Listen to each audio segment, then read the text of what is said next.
Sailí na Spotaí, Anne-Marie Heron a scríb, Léaráidí le Stephen Hall, Léite ag Múinteoir Eileen. Thosaigh an scéal ar fad nuair bhí Sailí ina bábín. Bhí grúig gromh chatach orthaí, srón bheag gheas, meanga goire álan, agus Spotaí móra dearga ar a lecna eici. Chas mami blancéid bog spotach hart orthaí. Nach tusa an bábín álan ar sa mami le Sailí. Tá na Spotaí sin go hálanart ar sa mamó le Sailí, agus sin mar a thosaigh an scéal. Tamil ina dhé sin fuair Sailí gansaí, bróga agus bríste, agus bhí Spotaí orthú ar fad. Bhí Spotaí ar a cuid éadaí cotlata fiúháin.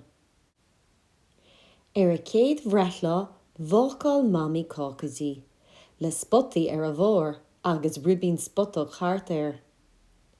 Héid Sailí an chuineál amach.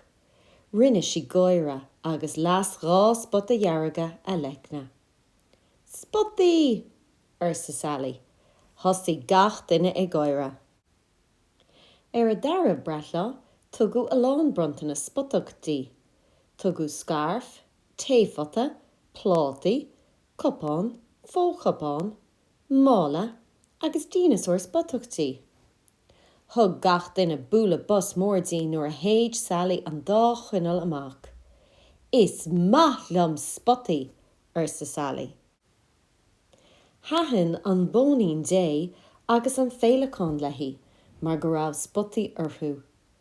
Thairng si go leor pictiúir spotach ina cópláir. Uairháin nuair bhí Sailí teen, bhris Spotaí amach orthaí. Déach si sa scotháin a rís is a rís eile.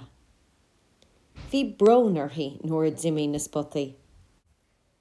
Ar a tríú breithlá thug mami agus daddy brontanas iontachtí, madra beag dubh agus bán.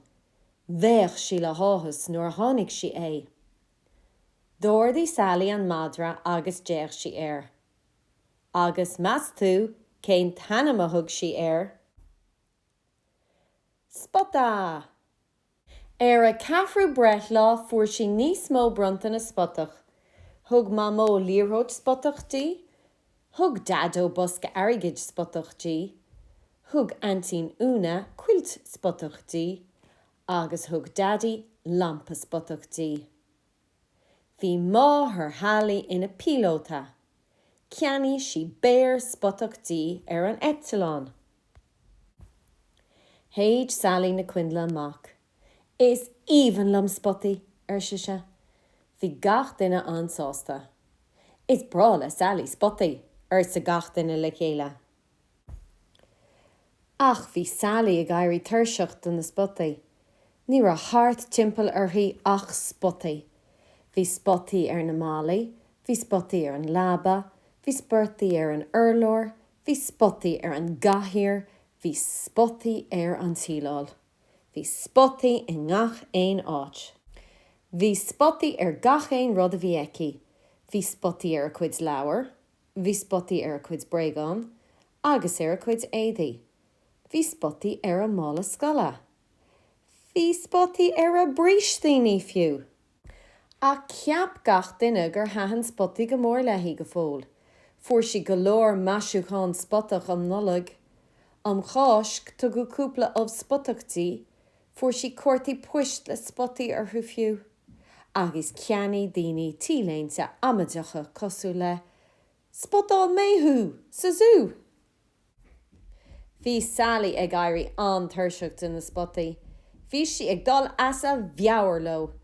Spotaí, Spotaí, Spotaí, is fuail am Spotaí. Caithfidh mé rud éigean na dhéanamh, ursa Sailí. Caithfidh mé rud éigean a rá. Anois, láithreach ar an buinte.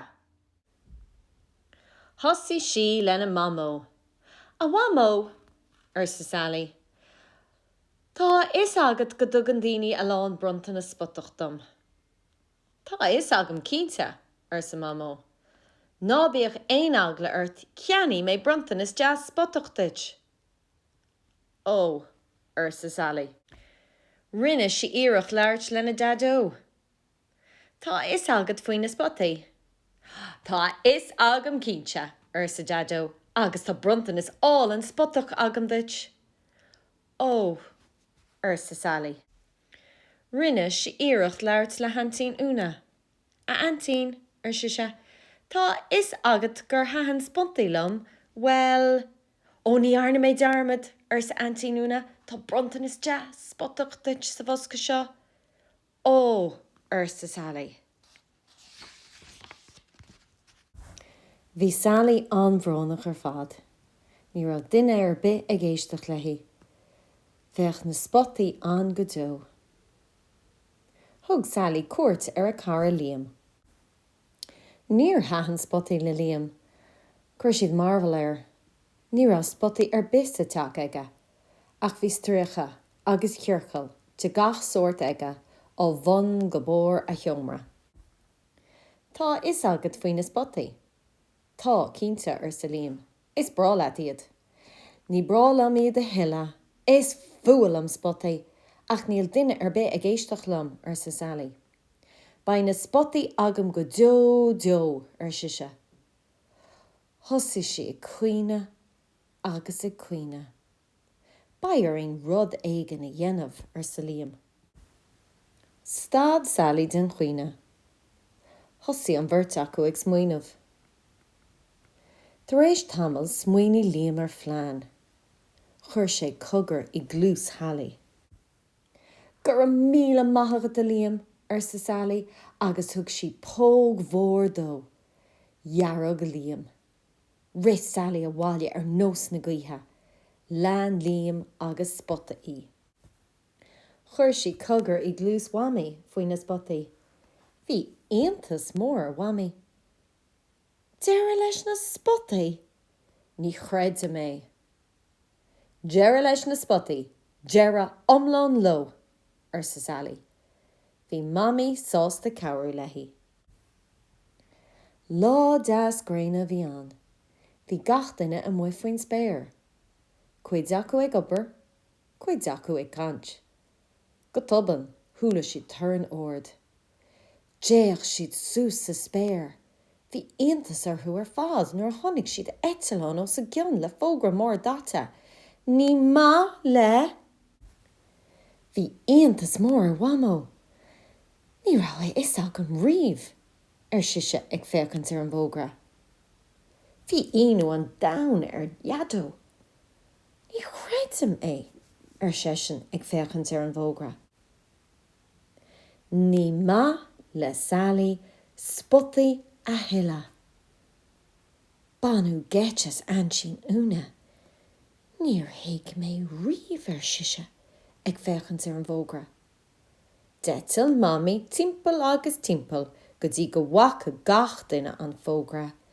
Ní má le Sailí Spotaí a hilla. Agus bin deire leis na Spotaí.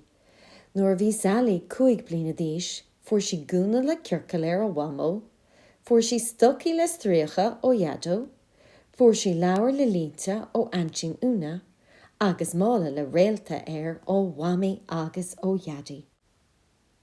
Chuir Sailí a cuid éadaí spotach, a cuid leabhar spotach, agus fiú a brístíní spotacha I mála mór.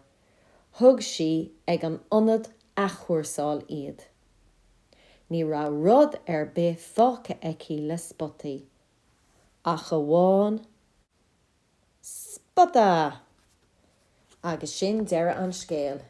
Tá súil agam gur bhaint tanna bheas. Slán go fóil!